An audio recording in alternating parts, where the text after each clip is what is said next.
చాలా మంది సెలబ్రిటీలు, హీరోయిన్‌లకు పూజలు చేస్తున్న వీడియోలు గూడా వస్తుంటాయి కదా వేణుస్వామి. దేనికి? అంటే ఎందుకు నమ్ముతారు అంతగాని? ఇప్పుడు ఆ పూజలు చేశారు. వీళ్ళేమన్నా శాశ్వతంగా నిలబడ్డారా ఇక్కడ హీరోయిన్‌లు? ఆ పూజలు చేశారు. వీళ్ళేమన్నా కోట్లు కోట్లు సంపాదిస్తున్నారా? అరే కష్టపడకుండా ఏది రాదు. కడుపు నిండా అన్నం తింటే గాని కక్కుస్ కూడా రాదు. కష్టపడకుండా పూజలు చేస్తే వస్తాయా? ఏవైనా సరే కొంత ఉపశమనం ఇస్తుంది. కొంత ఉపయోగం ఉంటుంది. అంతే తప్ప ఇంకొకటి లేనే లేదు ఇక్కడ.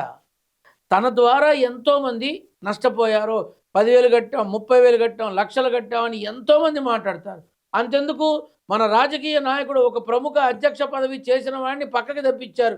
ఆ మనిషితో కూడా లక్షలు ఖర్చు పెట్టి నువ్వు ముఖ్యమంత్రి అవుతావని చేయించాడు. తర్వాత ఆయన వచ్చి ఏడ్చాడు. ముఖ్యమంత్రి కాదు, అధ్యక్ష పదవి ఊడిపోయింది.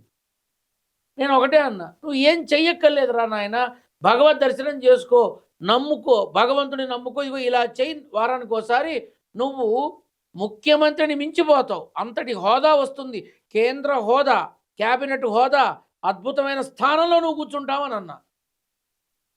జరిగింది.